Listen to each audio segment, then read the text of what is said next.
Let's understand the traditional cost management. It involves allocation of costs and overheads. All of you have learned chapters like material, labor, overheads etc. in intermediate. Is allocation of costs and overheads. These costs and overheads are allocated to the production and focuses largely on cost control and cost reduction. This is traditional cost management. Now, what is the cost control? Cost control means eliminating or restricting the usage of material, labor or other services to control the costs. For example, one company serves milk tea or milk coffee twice a day. Now to control the cost, it has started to serve it once a day instead of twice a day. It has eliminated one serving to control the cost. Then what is the cost reduction? Cost reduction means to find some lower cost alternative instead of eliminating. For example, one company serves milk tea or milk coffee twice a day. Now to reduce the cost, it has started to serve milk tea or milk coffee once a day, and for another serving, it has started to serve green tea or lemon tea. It has found lower cost alternative to reduce the cost without eliminating one serving. Hope you are clear with cost control and cost reduction. Detailed understanding of cost control and cost reduction are part of Chapter 4. The main focus and assumption behind this costing method was to earn better profit only.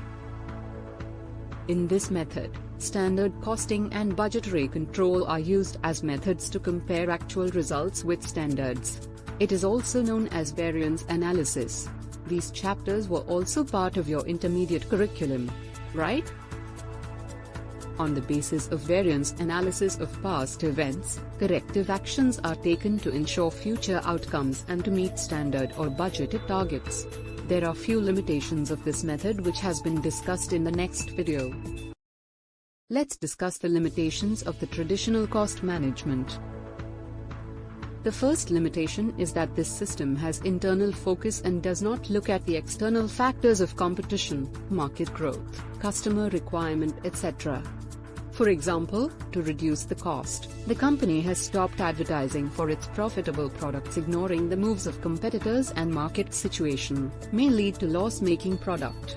But this was done in traditional cost management. Another biggest limitation is the focus, excessive focus on cost control and reduction. However, a broad cost reduction program doesn't work effectively in today's business environment, as it could lead to inferior quality of products and services which might drive away customers, resulting in lower sales and profitability. Because the expectations of modern customer are quite different, an excessive focus on cost reduction could impact the quality of product and services and alienate the customers. One example is given in the module, that if the telecom company closed down some of its customer service centers to reduce the cost, overcrowding at other centers and long waiting time may lead to dissatisfaction to the customers. Further, increased workload on employees may also impact their performance and lead to dissatisfaction.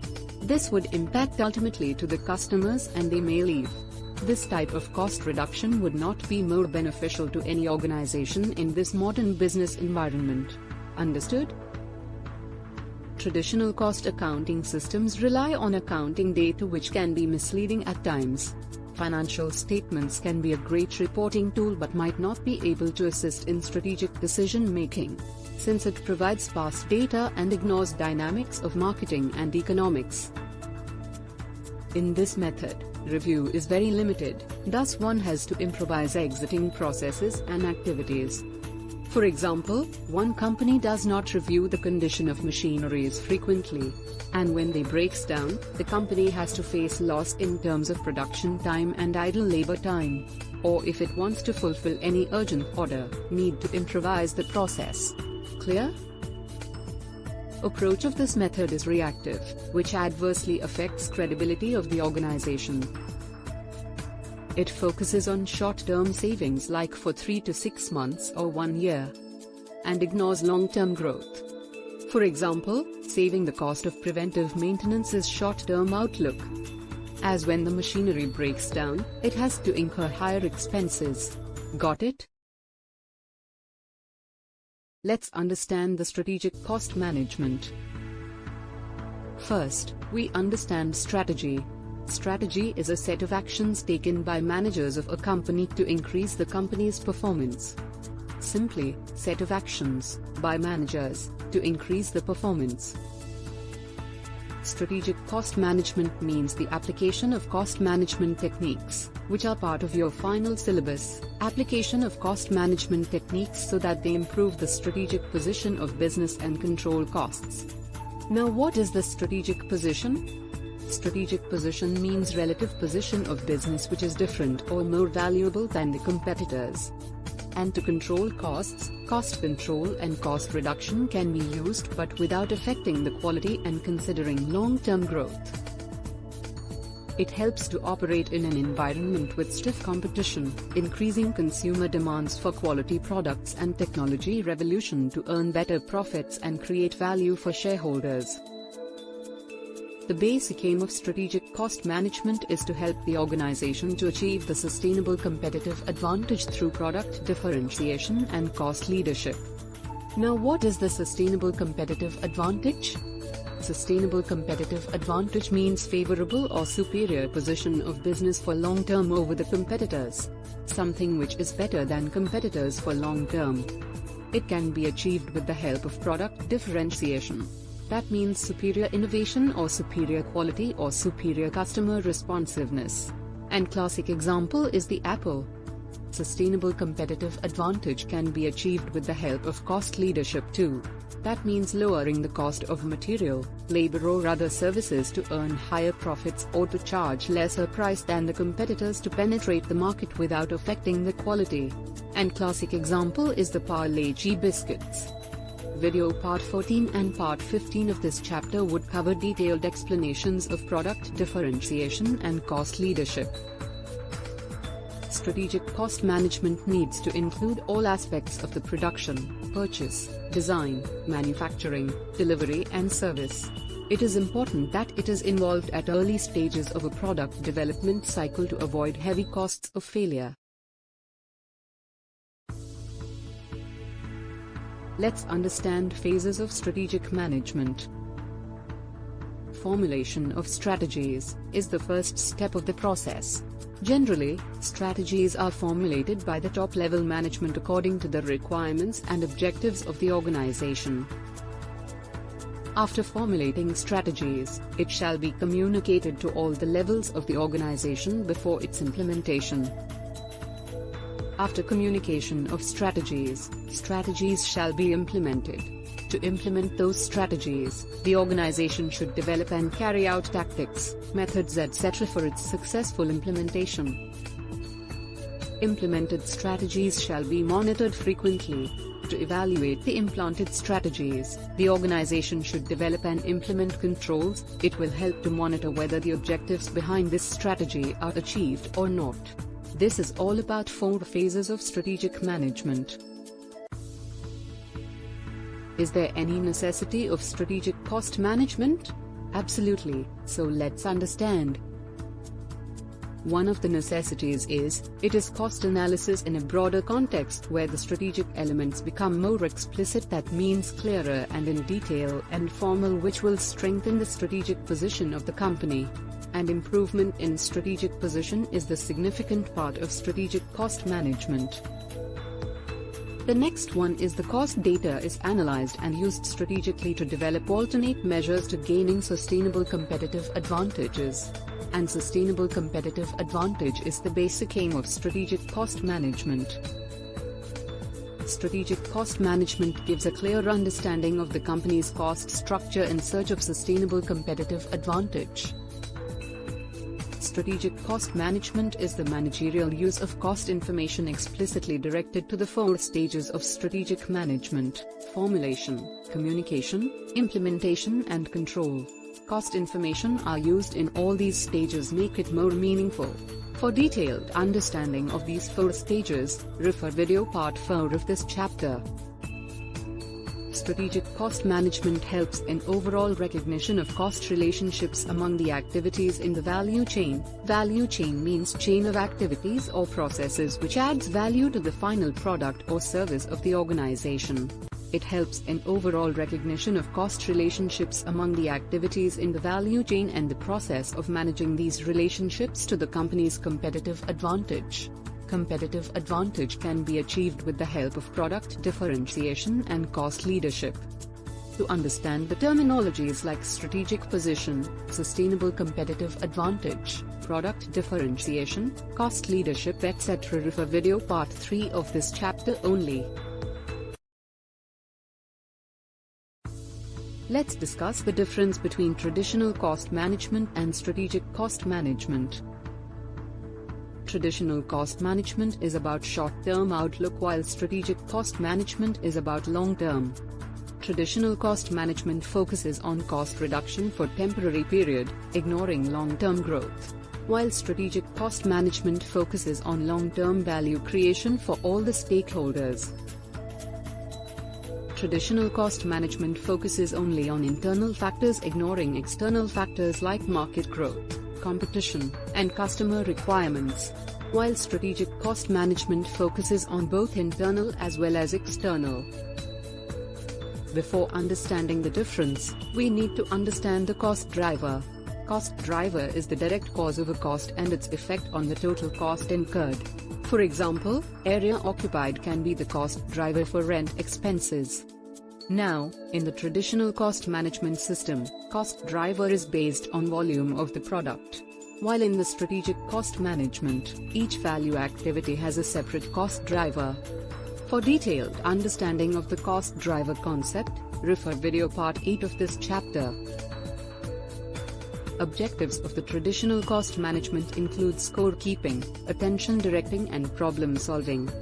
Now let's understand these three terminologies. Scorekeeping means accounting of each transaction or event by internal as well as external parties. That means kind of keeping records. While attention directing means prepare reports for management which needs to be focused due to its operating problems or inefficiencies. And problem solving means identifying problems and recommend the best alternatives.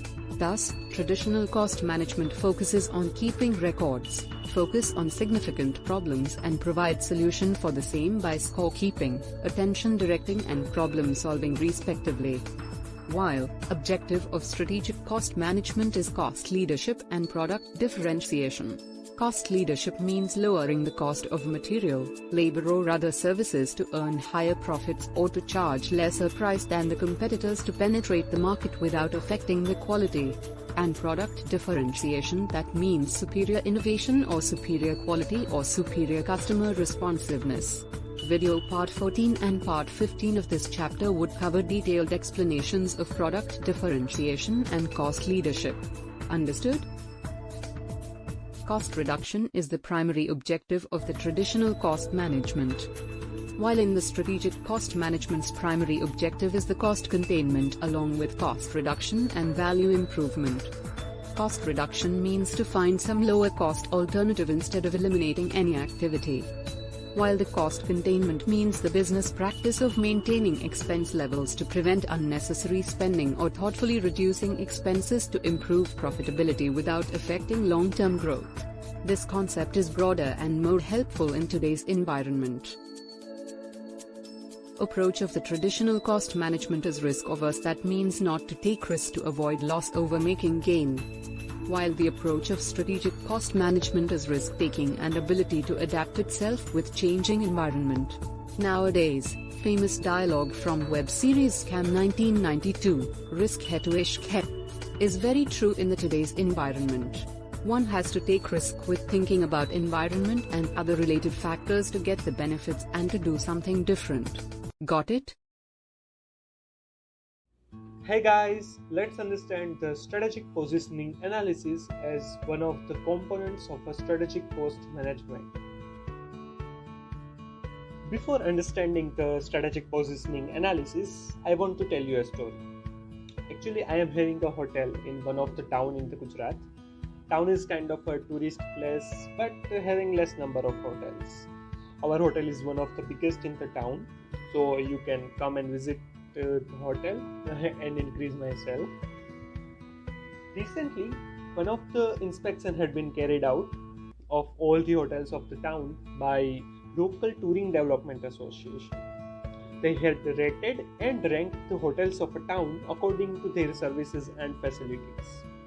They had liked our hotel's organization, customer-oriented culture, and systematic approach in all the activities. However, less occupancy due to COVID-19 and seasonal changes make them little disappointed.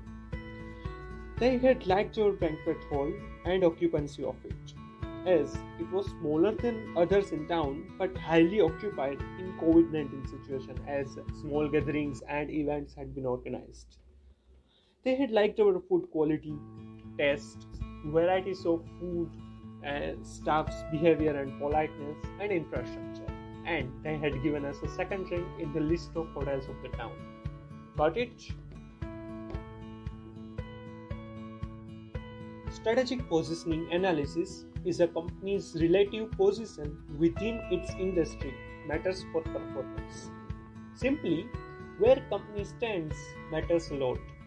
In our example, investigation carried out by such association was strategic positioning analysis for us. It helped us to know where that hotel stands in the town, and it matters for future performance. Got it? Strategic positioning reflects choices a company makes about the kind of value it will create and how that value will be created differently than rivals. In our example, our organization, culture, system, food quality, taste, varieties of food, staff's polite behavior, small banquet hall, infrastructure, etc. were our choices or created values which were different than others and ranked us second position. Understood? Strategic positioning analysis is concerned with impact of external and internal environment on the overall strategy of a company. It is important to take account of the future and to assess whether the current strategy is a suitable fit with the strategic position. In our example, on the basis of results of such investigation, I could take decision to make that hotel on the better position or to improve the performance in future. Clear? There are three factors which may affect the strategic position of a company. First is the organization, values, culture and systems. Organization means hierarchies of management, authorities and responsibilities, etc. Values means the beliefs, philosophies and principles of a company which drive the business, while culture means attitudes and practices carried out in the organization. And system means process, method or course of action designed to achieve desired result. These all four things describe the company and matters for its position, right? Second is the external environment. External environment means all the external factors which may affect to the company. How these factors affect to the company decide its relative position. It can be analyzed using model like PESTEL, PESTEL, that is political, economic, social, technological, environmental and legal factors. Or Porter's 5 forces can also be used to analyze it. Detailed explanation of Porter's 5 forces would be in the video part 10 of this chapter. In our example, COVID-19 situation or seasonal changes were environmental and social factors which were out of control, and due to that, occupancy of the hotel was less. These were external factors which affected 2 other hotels of town too. Clear? Now, the third factor is the internal environment. It includes resources and competencies of the company. Resources includes various resources like financial resources, physical resources, human resources, and information resources. In my example, our banquet hall, chef and staff, infrastructure were better resources. And competencies means capabilities, innovations, quality, risk-taking capacity, etc. In the example, quality and varieties of food were our capabilities, right? Both these factors describe the internal environment. All these 3 factors define the relative position of the company in its industry. Thus, the company should analyze all these 3 factors to decide how to create value and to improve performance. Hope you are clear with the concept.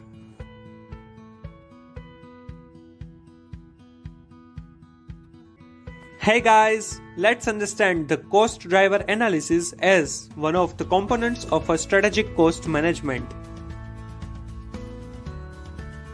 As per Chartered Institute of Management Accountants, CIMA, cost driver is any factor which causes a change in the cost of an activity.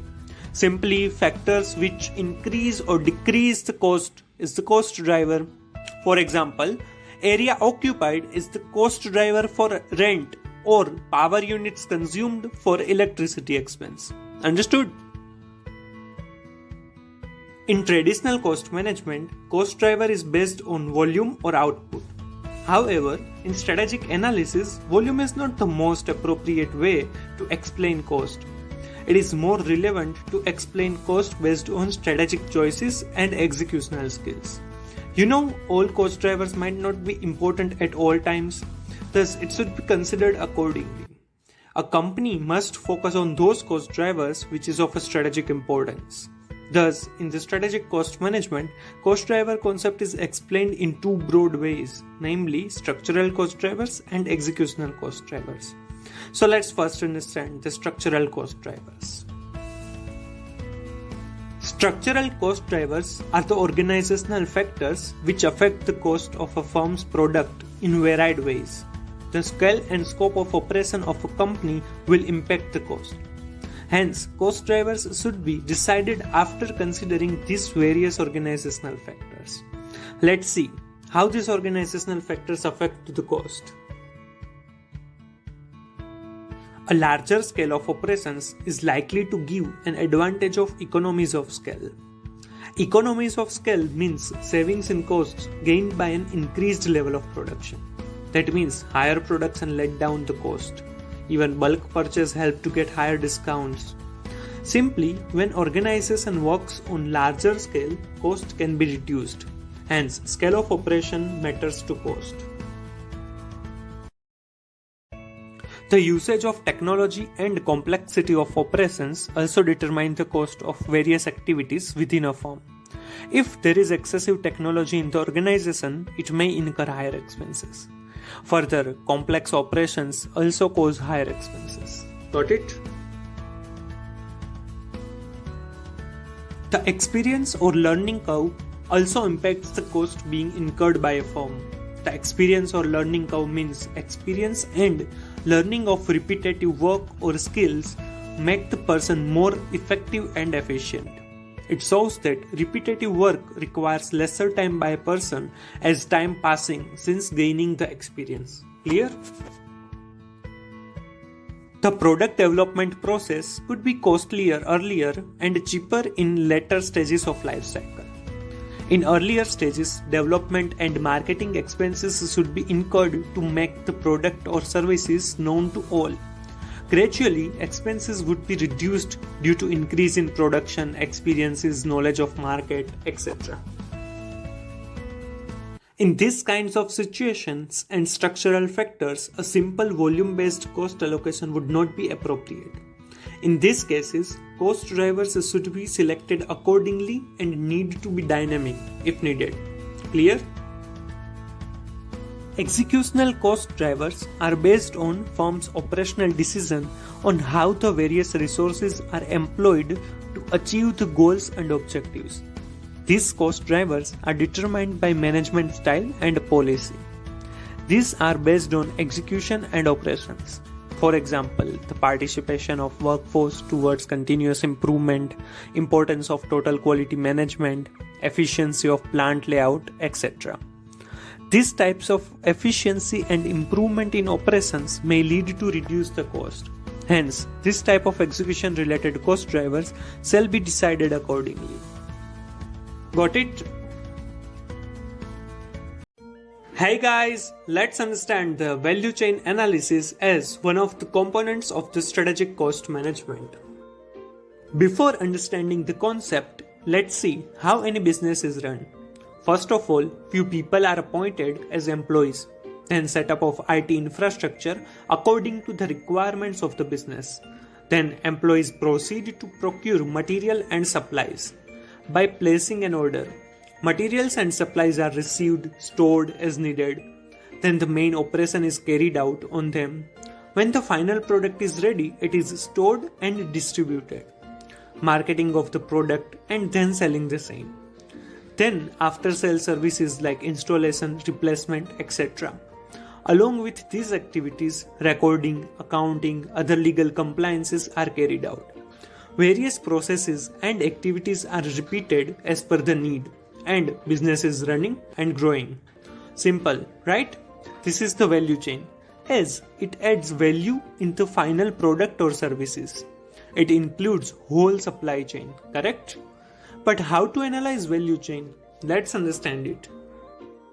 Value chain analysis is a process by which a firm identifies and analyzes various activities that add value to the final product. Simply, analysis of chain of value added activities. Clear? The idea is to identify those activities which do not add value to the final product or service and eliminate such non-value adding activities. The analysis of value chain helps a firm to obtain cost leadership and improve product differentiation. Cost leadership means lowering the cost of material, labor or other services to earn higher profits, or to charge lesser price than the competitors to penetrate the market without affecting the quality. And product differentiation means superior innovation or superior quality or superior customer responsiveness. Video part 14 and 15 of this chapter would cover detailed explanation of product differentiation and cost leadership. Porter describes the value chain as internal processes or activities a company performs to design, produce, market, deliver and support its product. That means all the activities which produce final product including its sale and provision of services. In this analysis, various activities can be classified into primary activities and secondary activities. Primary activities are those which are directly involved in transforming of inputs into outputs or in provision of service. Let's understand activities included in the primary activities. First one is inbound logistics, which includes receiving, storing and distributing the inputs, that is raw materials, to the production process. The relationship with suppliers is a key component in its process as it helps to complete this activity in timely manner and start the operation. Clear? Next activity is the operations, which involve transforming inputs into final product. Activities such as machining, packaging, testing, and equipment maintenance form part of operations. Processing on inputs is the key activity which is covered under this phase. Clear? Outbound logistics is the next activity to do. These activities include collecting, storing, and distributing the products from the factory line to end consumers. This may include finished goods warehousing, delivery, vehicle operation, order processing, and scheduling.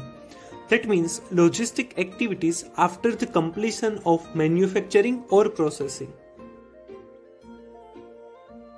Marketing and sales provide the means by which the customers are made aware of the product. The activities include advertising, promotion, distribution, channel selection, sales force management, and pricing policy. In today's competitive scenario, these activities are very significant. Last primary activity is service, which includes activities related to after sales services like installation, repair and part replacement. Now seller's responsibility does not end on just selling. After sales services have to be provided properly to retain the customers. Clear? Secondary activities or support activities support the primary activities. Though secondary activities are not directly involved in creation of product, it does not mean that they are of less importance as compared to primary activities. Understood? Procurement is the first activity in support activities. It involves purchasing of raw material, supplies, and other consumables required as inputs for the primary activities. Now, how is it different than inbound logistic? Simple. Primary activities starts from receiving the raw material that is covered in inbound logistics like receipt, storing, etc. However, before receipt of material, vendor selection, ordering, etc. is support services covered in these procurement activities. That is, formal, documented, and communication activities are part of support activities and not the main operations. Clear? Technological development includes technical knowledge, equipment, hardware, software, and any other knowledge which is used in the transformation of inputs to outputs. Information technology infrastructure and activities are covered here. Human resource management includes activities around selection, recruitment, placement, training, appraisal, rewards and promotion, management development, and labor or employees relations. These activities are becoming more and more important in growing economic situation. Understood? Firm infrastructure consists of activities such as planning, finance, accounting, legal, government affairs, and quality management. These activities are all back office activities except covered earlier. In manufacturing units, all white collar jobs are support or secondary activities. Hope you are clear with the concept. Hey guys, let's understand industry structure analysis or Porter's 5 forces analysis as strategic framework for value chain analysis. Due to large or growing industry, it is difficult to yield high profits.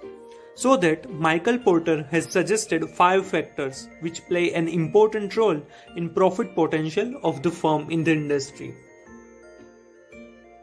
Bargaining power of buyers is the first force of the industry structure analysis.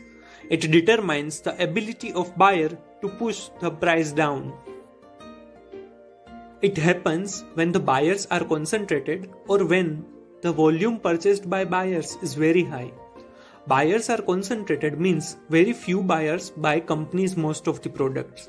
So company has to retain those buyers and they win. Another reason could be high volume purchase or bulk purchase. In this case, company has to provide discounts. That means whenever the buyer's bargaining power is high, they decide the terms. Further, if the cost of switching suppliers is very low, then the buyers have high bargaining power. This leads to lower profitability for the company. Generally, large companies have a high bargaining power when they buy from small suppliers. Very true, right? The next force is bargaining power of suppliers. The bargaining power of supplier is relatively higher when the input is important to the buying firm or when there are very few suppliers of the input. Suppliers may take advantage of buyer's need. Clear? The suppliers could also dictate terms if the input supplied is not replaceable or when an alternate input is not available. Example of Microsoft is given in the module that Microsoft dominates the operating system business of computers and laptops and can dictate terms to its buyers as buyers do not have multiple options to choose from. It can shrink the profitability of the firm. Are you getting it? Threat of substitute products or services is another force. When multiple and close substitutes are available in the market for a particular product, customers are likely to switch suppliers easily. A firm in such a case must resort to competitive pricing to retain its customers. It is kind of perfect competition market or monopolistic or oligopoly. When few substitutes exist for a product, consumers are willing to pay a potentially high price. If close substitutes for a product exist, then there is a limit to what price customers are willing to pay. The problem becomes severe if substitutes are available at much cheaper price. You may remember Reliance Jio launching, right? So that a company should strive to build its brand and customer loyalty thwart the threat of substitutes. Thwart means to stop. And as you know, brand has its own power to retain the customers. Even substitutes could be from within the industry or from a different industry. For example, the paper industry faces threat from e-book market, or more people switch to public transport as trains, the demand for vehicles comes down. Understood? The threat of new entrants is one of the forces of 5. It largely depends on the barrier to entry and perceived profitability in an industry. If an industry is profitable and the barriers to entry are low, new firms could enter the industry, leading to excess supplies and reduced prices. Some examples of barriers to entry are intensive capital requirement, sophisticated technology, legal factors, limited access to raw material and labor, etc. Industries which require huge amount of capital or sophisticated technical know-how might not have high threat of new firms entering into the industry. Airline industry is a case where very few new firms enter the business because of the capital requirements. Another barrier to entry could be legislation which restricts newer firms to start the business, like in the case of defense industry. Certain industries, for example medicines, are largely driven by patents and new firms might find it difficult to enter the industry. An industry where threat of new entrants is low is more profitable than an industry where new entrants can easily enter the industry. Clear? Intensity of competition or rivalry amongst firms is the last force of Porter's 5 forces model. The competitive rivalry is higher when an industry has high number of firms and is lower when there are few large players dominating the market. In highly competitive industries, firms resort to cutthroat competition to win more customers. The intensity of competition is higher when firms are of more or less equal size. Due to equal size, they can compete each other very easily. The intensity of competition is higher when extra capacity exists in the industry. That means demand is lower than the supply. It leads competition as each firm of the industry wants to sell its own product. The intensity of competition is higher when there is difficulty in differentiation in the products. That is, almost similar products make competition intense. The intensity of competition is higher when there are high exit barriers. This is a case where the exit costs are higher and hence firm must continue in the industry despite excess capacity at industry level. The intensity of competition is higher when there is higher fixed cost. Firms would want to produce as much as possible to keep the unit cost low, leading to surplus capacity. Then it leads higher supply and higher capacity. Understood? These 5 forces are ever changing as competition is a dynamic process and industry structures are constantly being reformed. Thus, it needs to be employed as a dynamic analytical tool. Hope you are clear with the concept. Now, can an IS or IT, that means information system or information technology strategy, be appropriate to counter Porter's 5 forces? For the answer, check out the video part 11 of this chapter. Can IS or IT strategy, that means information system or information technology strategy, be appropriate to counter Porter's 5 forces? Yes, of course. How? Let's understand it. But yes, it is recommended that before watching this video, you should have watched video part 10 of this chapter related to Porter's 5 forces, as this video is based on that video. Okay? IS or IT strategy can be appropriate to counter Porter's 5 forces to help an organization to have more comfortable existence than some of its competitors. Got it? Customer pressure or bargaining power of buyers is one of the 5 forces. Customer services can be improved with the use of IT, for example, by allowing online ordering. Better services to customers can help to charge desired price to win against customer. Got it? Another force is suppliers' pressure or bargaining power of suppliers. With technology-enabled systems, purchase order can be automated, vendor selection can be faster, and inventory management can also be automated. Even options of supplier can be increased by access to remote suppliers too. Clear?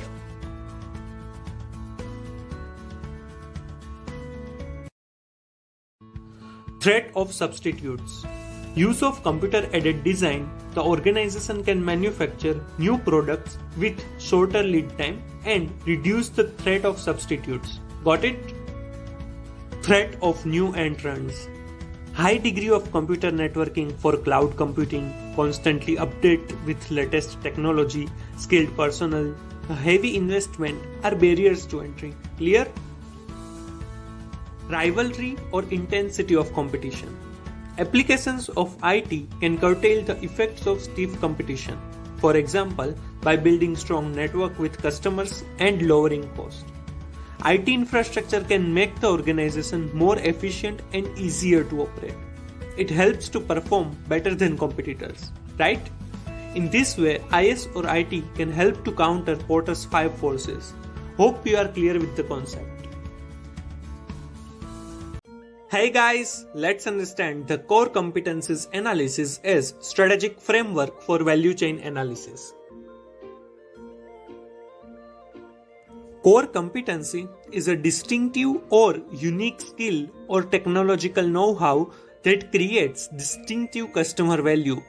The core competency of Google is its capability to deliver excellent search results which could not be imitated by its competitors. The core competencies are a function of the collective skill set of people, organization structure, resources and technological know-how. A core competency is the primary source of an organization's competitive advantage. The competitive advantage could result from cost leadership or product differentiation. For more details of product differentiation and cost leadership are part of video part 14 and 15 of this chapter only. There are 3 tests useful for identifying a core competence. First one is end product benefits. That means product is different from the competitors or having better quality or better features, and that make it organization's core competency. Second one is access to a wide variety of markets. Access to number of markets provide an opportunity to organization to fetch more customers. And the third test is difficult for competitors to imitate, right? The loss of core competencies could be disaster for firms. Nokia was a leader in the feature phones segment till smartphones were introduced.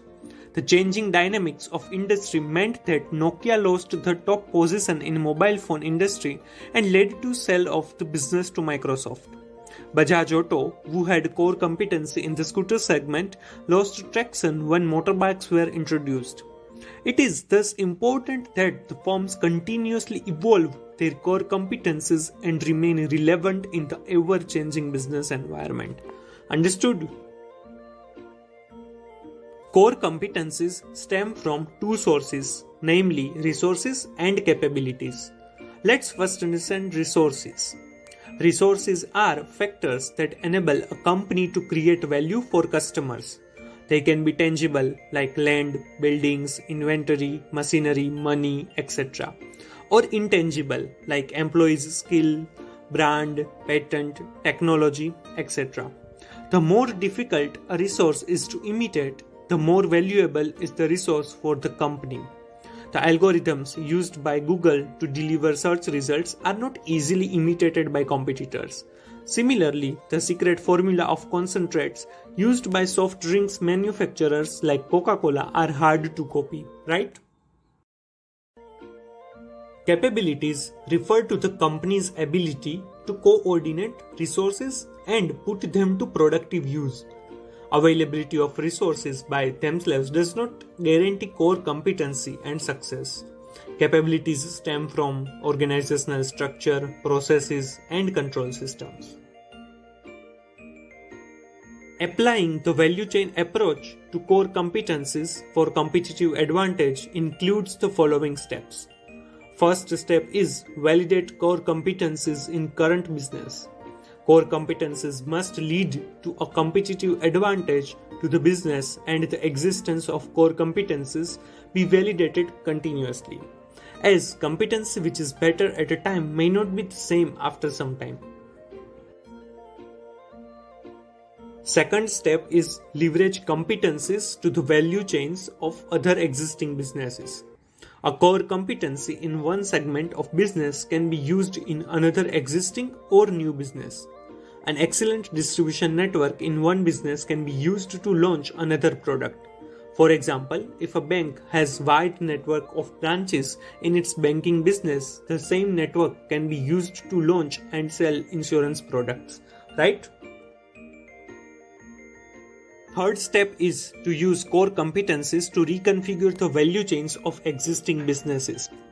While firms may manage their existing value chains better than their competitors, sophisticated firms work harder on using their core competencies to reconfigure the value chain to improve payoffs.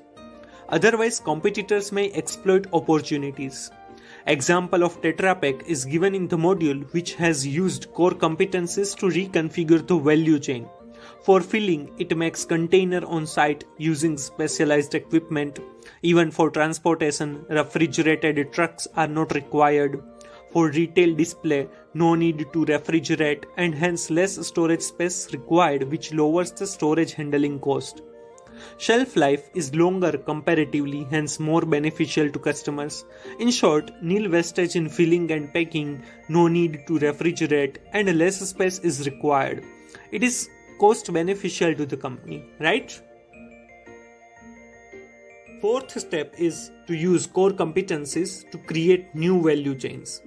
With strong core competencies in its existing businesses, an organization can seek new customers by developing new value chains. For example, FedEx transferred its expertise in the delivery of small packages to contract new business with LL Bean for overnight distribution. Understood? Hope you are clear with the concept. Hey guys, let's understand the segmentation analysis as strategic framework for value chain analysis. A single industry might be a collection of different market segments. Motor vehicle industry, for example, can be seen as a composite of tire, glass, battery, metals, etc. Not all firms in an industry participate in all segments. The structural characteristics of different industry segments need to be examined. This analysis will reveal the competitive advantages or disadvantages of different segments. A firm may use this information to decide to exit the segment, to enter a segment, reconfigure one or more segments, or embark on a cost reduction or differentiation programs. To analyze segmentation, there are 5 stages. Let's understand one by one. First stage is to identify segmentation variables and categories. An industry might be divided into multiple segments depending upon the nature and complexity of the industry. The segmentation could be based on the nature of products or geographies or customers. For example, electronic industry, where products like cell phones, television, computer, etc. are product segmentation of industry. For ice cream manufacturer, hot to cool places can be geographical segmentation. And for textile industry, gender-based or age group-based segmentation is customer segmentation. Understood? Construct a segmentation matrix is the second stage. After the segments are identified, a segmentation matrix, generally two-way, can be created. Example of ITC is given in the module. ITC could create a matrix based on the nature of products like cigarettes, hotels, textile, paper, etc. and geographies like north, east, west and south. Another way could be create a matrix using products and distribution channel like wholesale, retail, direct, etc. Understood? Next stage is to analyze segment attractiveness. The segmentation metrics could be used to evaluate profitability and performance of each of the segment. The interrelationship between various segments like distribution channels, similar products, etc. must also be considered while analyzing segmental attractiveness. Segmental attractiveness could be higher profit or better performance or good interrelationship between various segments. After analyzing segment attractiveness, identify key success factors for each segment. Key success factors means important elements or factors of an organization which are required to compete in the business environment or market. Each segment identified must be assessed with a relevant measure of performance. It could be quality of product, service, timeliness of delivery, etc. It is not advisable to use single performance measure across all segments, since a measure which suits the service segment will not suit the manufacturing segment. After measuring performance, identified key success factors of each segment will be used in the next step. Next step is to analyze attractiveness of broad versus narrow segment scope. The company must identify whether it wants to be in a broad segment or a narrow one. Narrower segments could be risky for business since a single segment could be vulnerable to the competition. After this COVID-19 situation, narrower segment could be riskier. Multiple segments help a company to spread costs over the various segments. The company might also be in a position to use the competency of one segment in other segments. Some firms might abandon certain segments because of lack of profitability. The competitive advantage of each segment may be identified in terms of low cost and or product differentiation. Hope you are clear with the concept. Hey guys, let's understand differentiation advantage or product differentiation as competency to attain superior performance and competitive advantage. Differentiation advantage occurs when customers perceive that a business unit's product offering is of higher quality, involves fewer risks and or outperforms product offered by competitors. Simply, customers perceive the product or service offered by a business to be superior. For example, differentiation may include a firm's ability to deliver goods and services in a timely manner, to produce better quality, to offer the customer a wider range of goods and services, and other factors that provide unique customer value. That means anything provided which has unique customer value, then it can be said that the company is having differentiation advantage. For example, Apple has differentiation advantage of its innovation and quality. Amazon Shopping has differentiation advantage of its timely delivery or even before due delivery date, right? A differentiation advantage can be achieved by adopting techniques like superior quality or superior innovation or superior customer responsiveness. Two or more techniques can also be adopted to get more advantage. Superior quality. That means the customers are offered a better quality product in the similar price range. The quality of product or services offering is such that the company becomes a preferred choice of its customers. For example, Coca-Cola is one of the most popular soft drink in whole world. The reason is its quality, its taste. Superior quality is the differentiation advantage of the company, right? Superior innovation. The company continuously offers innovative products ahead of its competition. For example, Google, it has innovative business activities, various services and activities which are unique and provide differentiation advantage, right? The last one is superior customer responsiveness. The company produces products or provides services which are aligned with customers' expectation. The company also focuses on overall customer service and works towards parameters like reducing waiting time, on-time delivery, etc. And the best example is Amazon. It provides free shipping, early or on-time deliveries, automatic refunds, price guarantees, etc., which make it more customer favoring company. It is company's differentiation advantage. Are you getting it?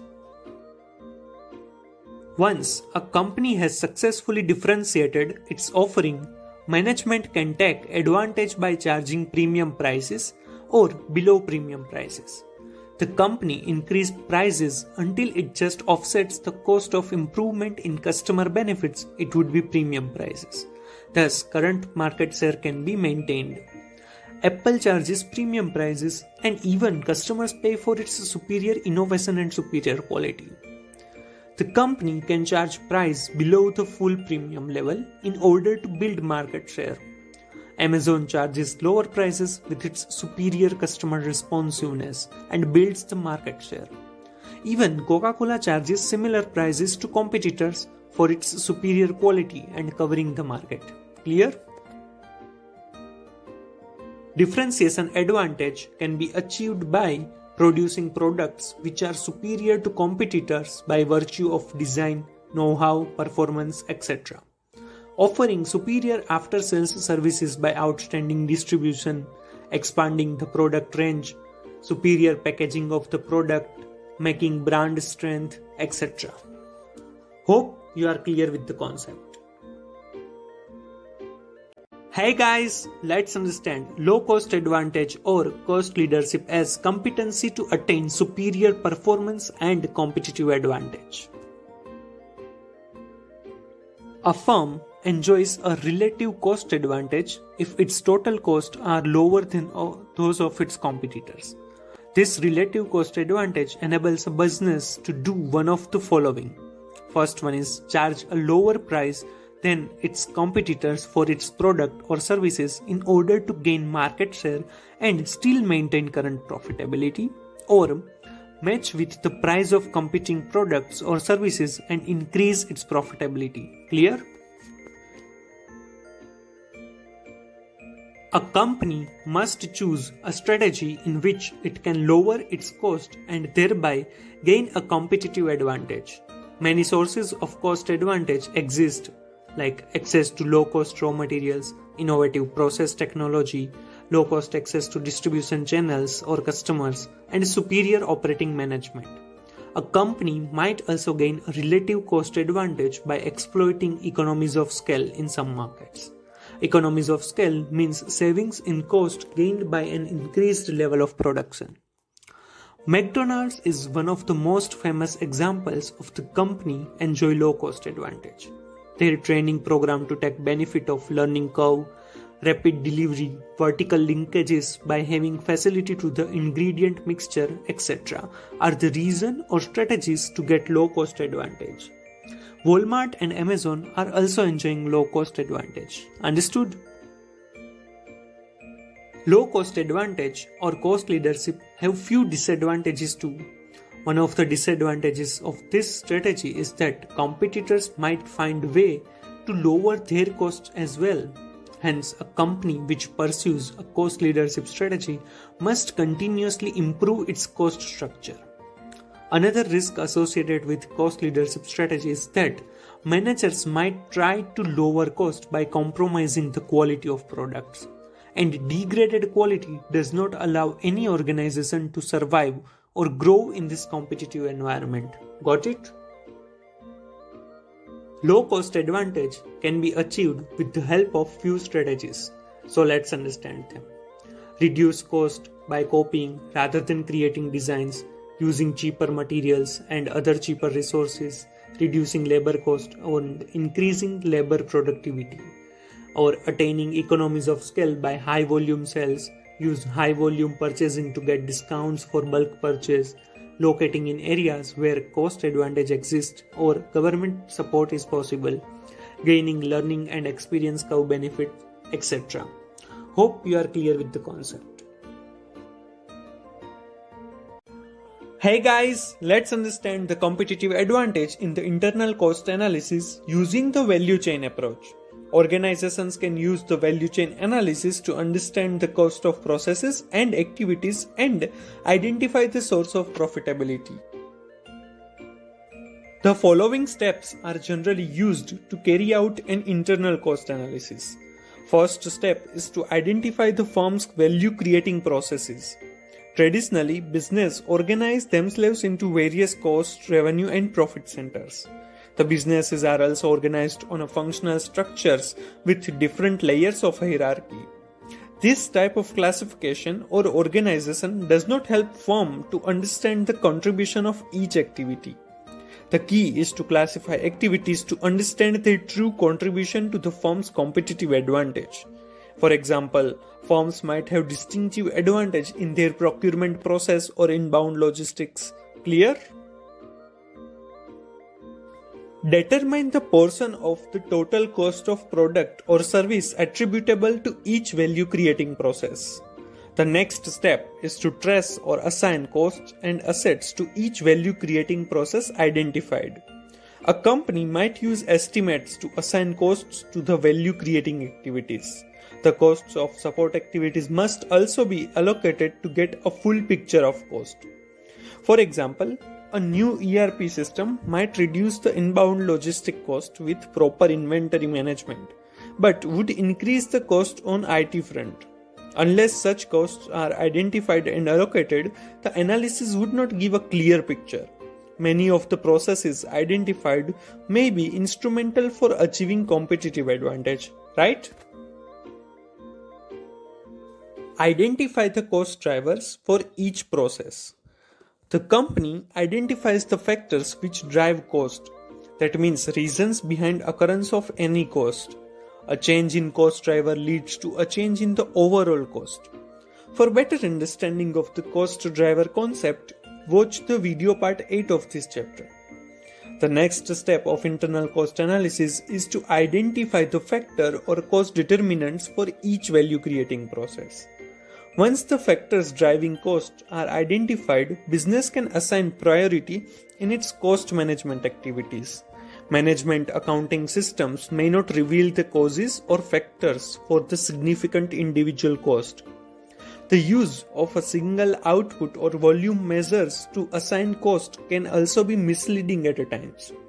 Hence, multiple cost drivers usually provide more useful information and analysis. The companies are using activity-based costing to gain a better understanding of the resources consumed and cost incurred for a certain activity. Clear? Identify the links between processes. The value chain analysis considers individual value activities as separate and discrete. However, the individual activities are not independent and are not expected to function in silos. Most activities within a value chain are independent, and the linkages between the various activities might impact the total cost. The cost improvement program in one value chain may lower or increase cost in another process. Example of ERP taken in earlier stage, decrease in cost of inbound logistics may increase cost of IT. Another example could be an increase in automation might reduce the manpower cost, but would also increase the technology cost. Clear? Evaluate the opportunities for achieving relative cost advantage. Traditionally, firms and businesses have adopted across-the-board cost reduction. Across-the-board cost reduction means cost reduction in all the departments and at all levels. For example, reduce cost under all heads by 15%. Such an approach does not solve the actual problem, as the costs are not reduced strategically. Such an approach might lead to forceful reduction of cost in certain areas like marketing, which might impact the sales. Certain activities might provide a larger opportunities for reducing costs, while other activities might require the costs are incurred at current level or maybe even at higher levels. Using the value chain approach, a company goes beyond simple across-the-board cuts and attempts to lower cost and improve efficiency within each value creating process. Reducing process input costs often means negotiating lower wages or moving production to countries with cheaper labor cost. Suppliers might be willing to drop the prices if the company negotiates long-term contracts. Company also use buyer-seller partnership to gain advantages in cost, quality, time, flexibility, delivery and technology. Understood? Hope you are clear with the concept. Hey guys, let's understand the competitive advantage in internal differentiation analysis using the value chain approach. Companies can also use value chain analysis to create and offer superior differentiation to the customers. Differentiation advantage, as learned in earlier video, means superior innovation or superior quality or superior customer responsiveness. The focus is on improving the value perceived by customers on the company's products or services offering. The firms must identify and analyze the value creating process and carry out a differentiation analysis. Clear? So now let's understand the process of internal differentiation analysis. The first stage of internal differentiation analysis is the identification of the customer's value creating processes. The company must identify various activities in its value chain which are undertaken to deliver products or services to its customers. Means, in this stage, all the activities of the value chain shall be identified. Then the company shall analyze the differentiation in these activities. And differentiation comes from the way various activities are performed and the way in which value chain is structured. Understood?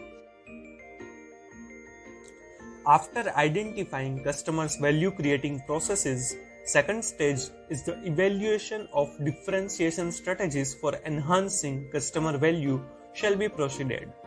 There could be various options with the company to enhance customer value. In this stage, the company needs to evaluate various strategies for the same. The strategies which a company can implement to enhance the customer value are superior features in product, for example premium cars, phones, etc. iPhone or BMW, Audi, etc. are having superior features, differentiation advantage. Another strategy could be using effective marketing and distribution channels, for example on-time delivery, like Amazon shopping. Often it's before due delivery date, right? It is company's differentiation advantage. Excellent customer services, for example timeliness of repairs at effective cost, cleanliness at hotels, etc. Then it can be having a superior brand image, for example Apple, Google, Tata, etc. Or it can be offering better quality product at competitive prices, for example Parle-G, McDonald's, etc. Clear?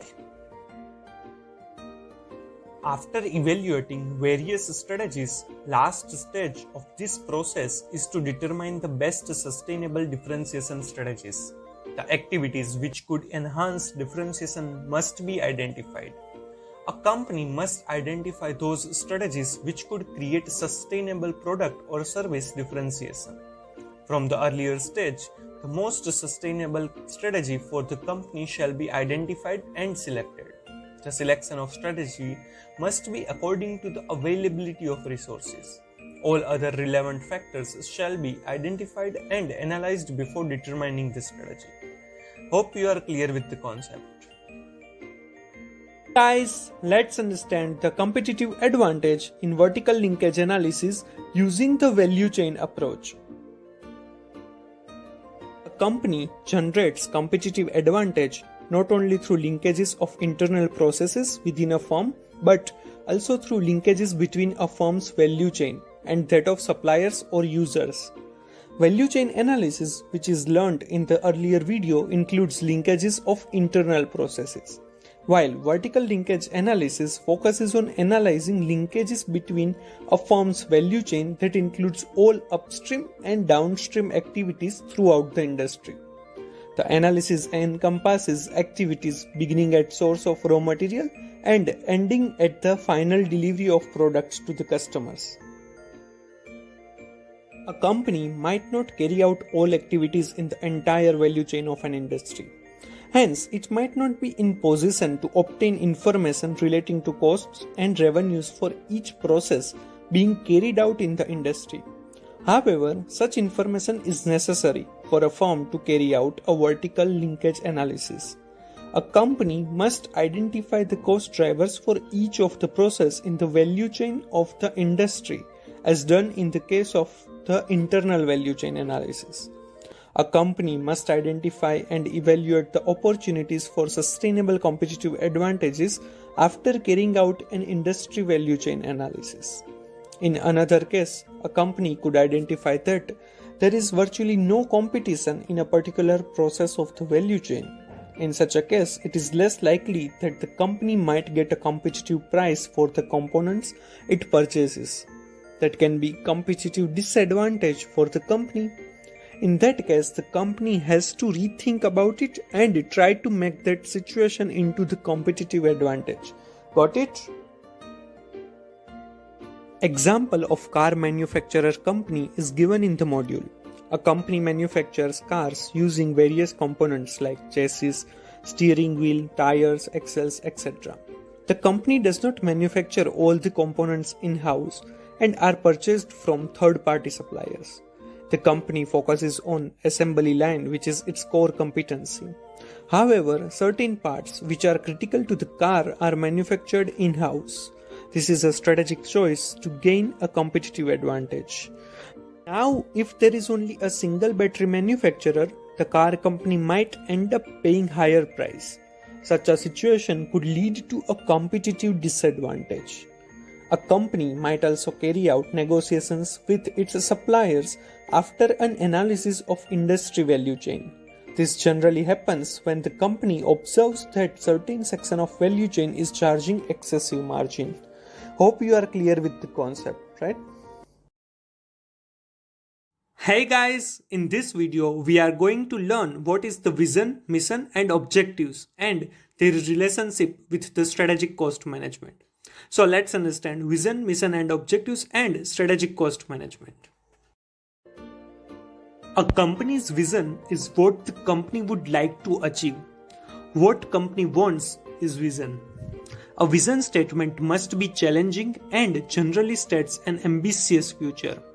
If it is challenging, only then the company works hard to grow, or else it can be achieved easily and growth can be limited.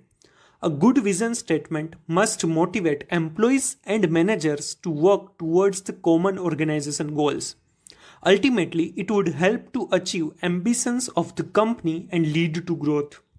Even my channel has vision statement. You can check out on About tab of the channel.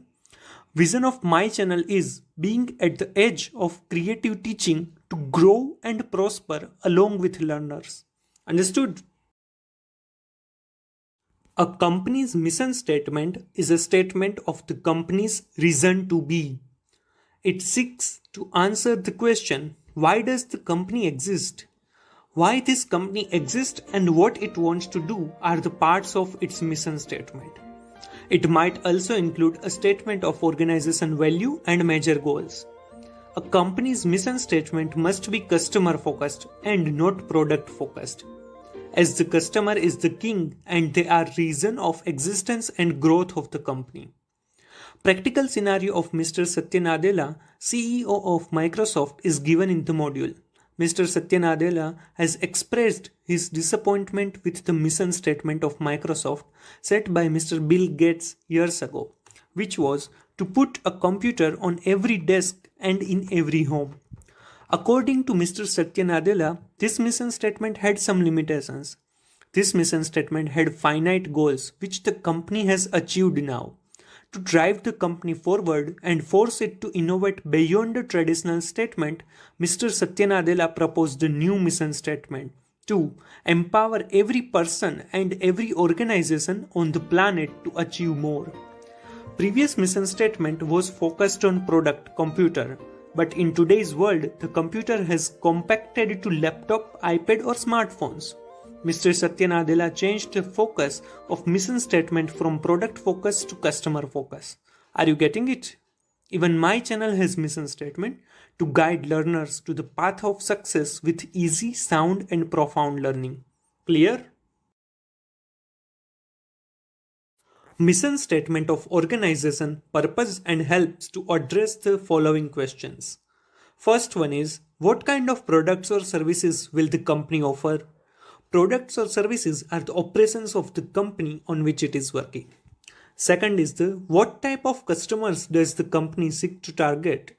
Customers are the ultimate reason of success of the company. It helps to decide what are the customers to be targeted. Third one is which is the primary market for its offering? Primary markets can be identified with the help of it. And the fourth one is what is the area of operations? That is geographies. Area of operations can be identified with the help of it. Clear? A company's objective is a precise and measurable future state that the company wants to achieve.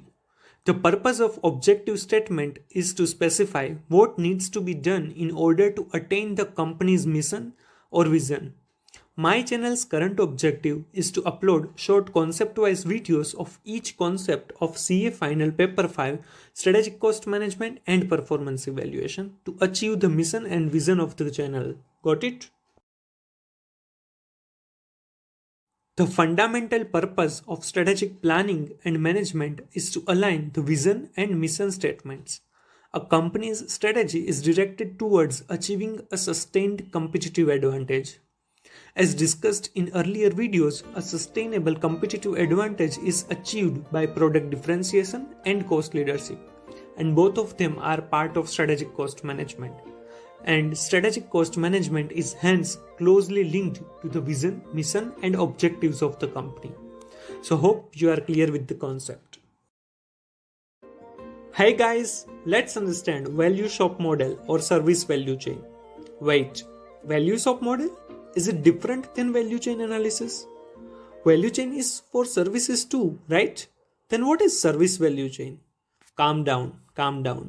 Value shop model or service value chain is totally different than value chain analysis. If you have watched video part 9 of this chapter, then you know that value chain analysis focuses on identification and analysis of value adding activities, right? But in value shop model, focus is on the problem solving of service sector organizations. That means if I am having telecommunication company and my all activities are perfect and necessary, still my customers are having lots of issues, not satisfied, then I can get the help of value shop model. How? Let's understand it in detail. Value shop model aims to serve companies from service sectors. Value chain model focuses on identifying value-added activities and non-value-added activities and eliminate those non-value-added activities. However, in this model, no value addition takes place. It only deals with the problem, figure out the main area requires its service, and finally comes with the solution. So main purpose is to identify the problems and solve them. This approach is designed to solve customer problems rather than creating value by producing output from an input of raw materials. Clear? Value shops mobilizes resources like people, knowledge, or money to solve specific problems, such as curing an illness or delivering a solution to a business problem. The problem could also be how to exploit an opportunity. Exploit means to take full benefit. That means it is not just about problem solving, but it could be about taking benefit from the opportunity. The shop process is iterative, involving repeatedly performing a generic set of activities until a solution is reached. Understood? This model applies best to telecommunication companies, but also to insurance companies and banks, whose business essentially is mediating between customers with different financial needs. These are the industries where it can be used optimally. Clear? Primary activities of value shop model are different than value chain model. First activity of this model is problem finding and acquisition. In this, organization has to identify what is the problem and need to be solved. After finding the problem, it shall be solved. That is the second activity, problem solving.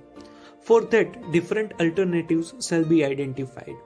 In the third activity, best among various solutions shall be selected to solve the problem.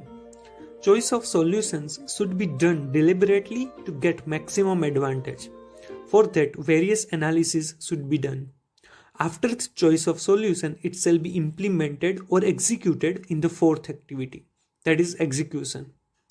Once it is executed, it shall be controlled or evaluated after some intervals to check whether the execution of solution is going properly or need to change the solution. These are the primary activities which shall be done whenever needed to solve the problem in the service sector. Clear? Support activities of this model are same as value chain model. It includes infrastructure, human resource management, technology development, and procurement. For details of all these activities, refer video part 9 of this chapter. The management in a value shop focuses on areas like problem and opportunity assessment, resource mobilization, project management, solutions delivery, outcome measurement, and learning. Understood? Hope you are clear with the concept.